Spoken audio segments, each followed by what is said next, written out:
Hello， 大家好。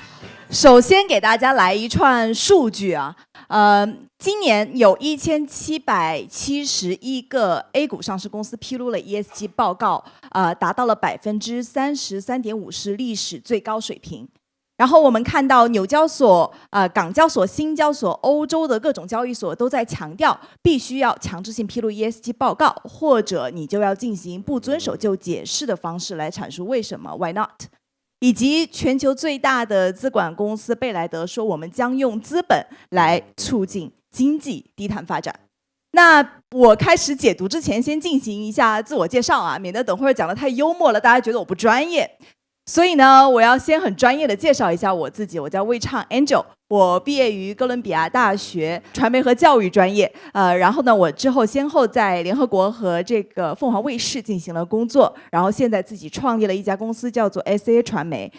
我希望大家记得刚刚所有的那一些呢 title 都不重要，最重要的是记得，如果我有一个 identity， 那就是国际教育的受益者。这也是为什么我进入了 ESG 这个领域之后，我会和大家好好的解读一下教育和 ESG 的这个结合，以及我们现在正在做的事情，就是传播商业向善，用可持续发展来回答这个商业增长这个问题。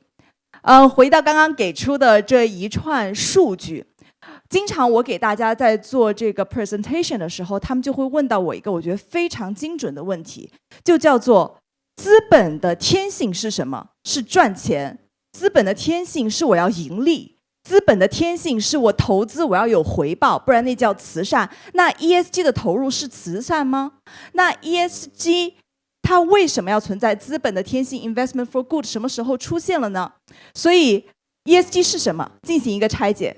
很多时候人家会问我，它是慈善吗？ ESG 是一个为爱发电的过程吗？ ESG 是所谓的造福当下成就未来的一个 slogan 吗？就是因为对它的一个回答，我想告诉大家，这是我的回答。ESG 它不是行善，而是一场自我拯救。那为什么这么说？我想抛出3个关键词，这3个关键词呢，也都是我亲身经历作为一个从业者的一个案例分享给大家。首先第一个关键词 Carbon Neutral Product 碳中和产品。那今年我觉得最火的碳中和产品，大家一定都听说了，那就是在今年9月份的时候，苹果推出了第一款碳中和的手表 iWatch。我们发现苹果作为这个世界上第一个达到3万亿市值的企业它的产品已经是颠覆性的改变了我们的生活，通过它的 iPhone、iPad 以及它的 Mac 颠覆性的产品的方式改变了我们生活。这个时候他在寻找他的下一个颠覆的突破口，在产品的颠覆达到一个巅峰之后，他进行了一个模式的优化，模式的颠覆叫做创造一个碳中和的产品线。所以在苹果的这个过程中，他开始要求自己的供应链要去关注碳中和，要求我们作为一个达到了3万亿市值、有大家这个消费者的信任的公司，在我们创造商业价值的时候，也要去创造社会价值。在这个时候，就有了苹果的创意，有了第一个 Carbon Neutral Product by Apple。所以自然的，我们发现现在有了 Carbon Neutral Computer， 有各种公司来推荐自己的 Carbon Neutral Clothing， 引起了一个这个碳中和产品的这样一个风潮。那这个时候举一个例子，如果你是以前这个苹果外包装这个塑料膜最大的生产商，苹果在看自己的产业图谱的时候，发现你是导致它最大碳排放的这个罪魁元首，他会做什么？他会把你直接剔除。所以它是一个供应链的优化。所以我提到这里就要提到第2点 Sustainable Supply Chain， 这个就到了我服务的一家客户，他是这个有色金属行业的，他是做铅的，他们最大的客户是三星。在苹果说我们要做 Carbon Neutral Product 的时候，三星会说什么？他说那我们要有新的创新，叫做绿色芯片。所以三星把绿色芯片放在了它官网的，你们去看第1页最大的图，代表我们三星也是一个这个负责任的企业，我们充满着企业社会责任，我们在创造商业的价值的同时也创造着社会价值。所以它是一个现象级的一个改变。除了有产品的颠覆，还有模式的颠覆，有了这个现象级的改变，所以才引起了这个整个产业图谱里面，我们看到上下游的这样一个变化。那么第三，我再提一下 sustainable fashion， 我的第三个例子其实也是我身边的一个朋友，也是我客户的一个例子。这个朋友呢是跟我一起从美国回来的一个朋友，叫 Lina。他是做这个服装的这个外包装的生产的，它是一家不大的公司。我想举这个例子，因为我不想让大家觉得 ESG 是只有苹果和三星才能引领的。我这个朋友他刚开始回来创业，然后做了一段时间，这个公司的规模呢，它的在去年的时候1月到8月，它的销量是3000万，它的利润率是5%。那它的利润实际是多少？你算一算就知道了，没有特别多，对不对？然后去年6月他在上海的时候，他说：“哎 ，Angel， 我去参加了这个上海时装周，我发现有2个趋势。一个趋势呢，是我发现你们都在聊一个东西叫可持续时尚，而且是我们今年的主论坛话题。第二，是我遇到了一些参加论坛的我的一些潜在客户，他们开始问我，哎，你的碳排放指标给我看一下是什么样子的。”我惊讶了，我一个小作坊，你知道我要什么碳排放指标？我整个学习的过程中都不知道，所以他问我那是什么，然后我告诉他说 ：“OK， 现在是我的专业输出环节。当你在进行这个衣服的生产过程中，是不是有这个水污染的过程？是不是有导致这个水的大量的排放？是否又涉及企业社会责任？是否又涉及你的这个资源的一些浪费？等等等等。”然后他说：“哎，这些我好像之前没有太考虑，但是好像这又是个趋势。”在这个疑惑的过程中，他也是做了一个大胆的决定，就是说，虽然我现在没有那么了解 ESG， 但是我要开始去了解，我要开始去实践。所以我们是去年6月有的这个话题，然后去年8月的时候我们开始的合作，我们为他去梳理他这样一家公司他的 ESG 实践的目标、他的路径图，以及他接下来想达成的这个事情。在这个过程中，我们是8月开始做，然后10月底为他举办了一场 ESG 这个报告的发布会。这个发布会之后，当天他就收到了超过10家他的潜在客户的电话。然后在这个之后，故事还没有完。10月到12月的时候，它实现的销量已经达到了3000万。1月到8月3000万，发布 ESG 报告之后，10月到12月3000万，今年它达到了1.6个亿。为什么会这样？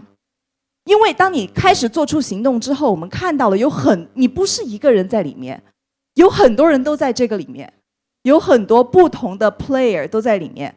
他们当你进入了这个里面之后，也有你潜在的客户在寻找符合他们的 ESG 价值观的这些供应商。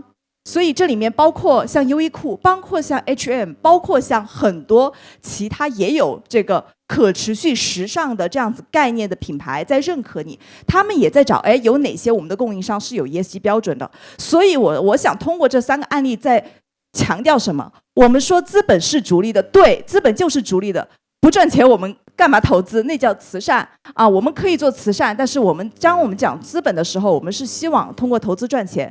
但是不论企业是否愿意，不论你是否自愿，但是终有一天，绿色的潮流一定会袭来，一定会改变你。随之而来的是消费意识的觉醒，消费者行为的改变。所以你必须要将 ESG 融入你的战略里面，融入你的思想里面，融入你企业增长的这个趋势里面，不然你就会是被淘汰掉的那一批人。所以我想回到这句话， ESG 它不是行善，它是你现在自我拯救的机会。聊了这么多，大家说哎呀我天哪，有点可怕是不是？那我怎么样成为一个 ESG 人才？就是我接下来应该怎么去做。我上周在这个清华苏世民做一个关于国际教育的分享，其实这个分享我是直接也把今天拿来做分享了，因为我觉得 ESG 和教育有一个很共同的点，就是它是一个复合型人才不断进化、不断优化自身、不断优化企业的一个过程，它不是一个终点，就像我们在终身学习一样，它不是一个终点。所以我问过这个很多人，什么叫做好的教育？我在各大学的教育，所以我也问过很多我们的教授、我们的院长、我们的校长，什么是好的教育？有的说是好的成绩，有的说是耐挫性，有的说是你见过的世面。那我听到的一个我认为是很好的回答是，当我们在聊天的时候，人家觉得你很 interesting， 你很有趣大家不要小看这个 interesting 这个词啊，这个 interesting 背后它涵盖的是什么？是你见过的世面，是你读过的书，是你对时事的理解，以及你对事物的看法，这些都浓含在一个 interesting 你很有趣这个话题背后。 So how do we become interesting？ 我们怎么才能成为 interesting 的人？那就是我们要一起去探讨未来。第一点，我认为 knowledge matters， 知识面非常重要。不论是你在成为一个终身学习的人，还是成为一个 ESG 人才今年其实有非常多的新闻都非常爆火，都说什么ESG 人才月薪已经15万了那个 CSO 年薪850万，然后大家疯转一波，对不对？然后都去找 ESG 需要做什么，什么样才是 ESG 人才？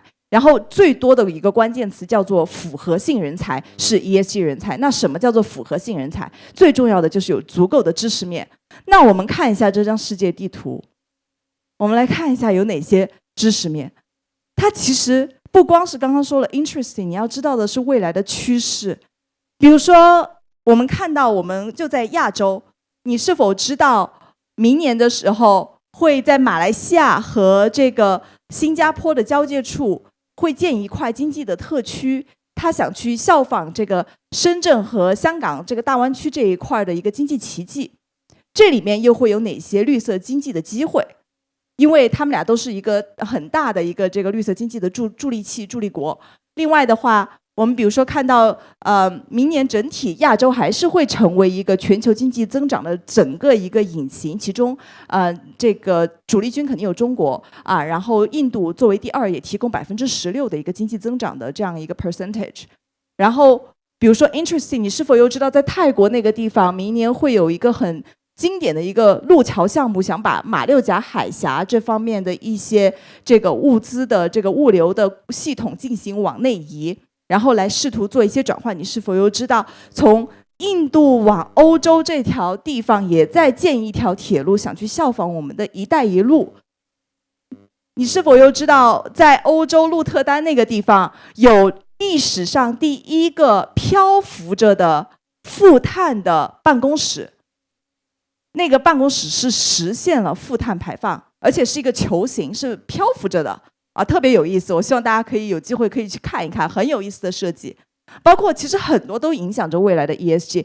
非洲可能你觉得很遥远，但是我们同一个地球，同一片天空，对吧？这个肯尼亚明年面临一个这个20亿欧元的一个债券的到期，它能不能还上？这个又将带来哪些一些经济的挑战？然后还有更不用讲，明年很精彩的这个欧盟的理事会的大选，明年6月份，现在右翼政府的崛起会怎么影响 ESG 政策？然后包括美国明年的大选，这些都是未来的趋势，这些都是 knowledge matters， 这些都是我们需要具备的知识。在你成为一个 ESG 人才，你既然都要去定义未来，不会成为淘汰者，那作为一个 ESG 人才，很重要的是你要知道这个趋势。为什么把这句话放在这里？因为刚刚我们聊了很多，其实都是各个地方在发生着不同的事情，每个地方都有不同的规划，但是我们发现在各种变化中，万变不离其宗的那个不变性因素是可持续发展。联合国提出的2030可持续发展目标是现在我们可以说是人类最大公约数了。所以第二点我认为很重要的是 empathy matters. How do we become ESG talent？ 我们成为 ESG 人才很重要的一点，我觉得 empathy 很重要。当然 empathy 英文有2个意思，一个叫同情心，一个是同理心。一方面我指的确实是这种同情心，它很好，它为爱发电。这是我在海地的这个照片，我觉得在那你能获得很多，你在奉献，你在 volunteer， 你在做项目，但同时你也在收获，这是人和人之间的同情心。为爱发电很好，我认为 ESG 需要这个，但 ESG 最起码你更需要的叫做同理心。同理心，什么是同理心？就是代表你要去理解在 ESG 它这么大一个生态系统里面，每一个系统他们是怎么想的，他们站在他们的角度，比如说今天我们赞助商米其林，他们在这儿来赞助这样一个 ESG 的一个分享，他们的这个诉求是什么？他们想达到的这个活动的目的是什么？比如说像我们 TED 主办方，我们的策展人，他们为什么要在这里促进一个 countdown 的 event， 在这么关键的时刻，以及我们还有很多 player， 企业怎么想的，上市的企业和非上市的企业怎么想的，国际组织怎么想的，消费者怎么想的，所以这些都是很重要的，在促进着这个 ESG 领域发展的一个关键词叫做 empathy， 你要去理解不同的这个我们参与方他们的 standpoint 是什么，就他们的观点是什么，这样才能够让你成为一个复合性人才。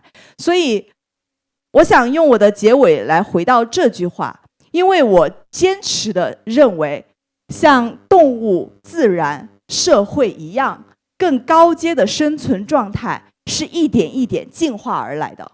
我们不是第一天就在探讨男女平等，我们不是第一天就废除了奴隶制。 ESG 一样，它是我们在实现了商业价值以外，开始往社会价值转变的一个过程。很荣幸今天能够跟大家进行一个分享，因为我们一起在推进这个可持续发展之路，一起在我们的商业发展中寻找我们的商业价值和我们的社会价值。感谢。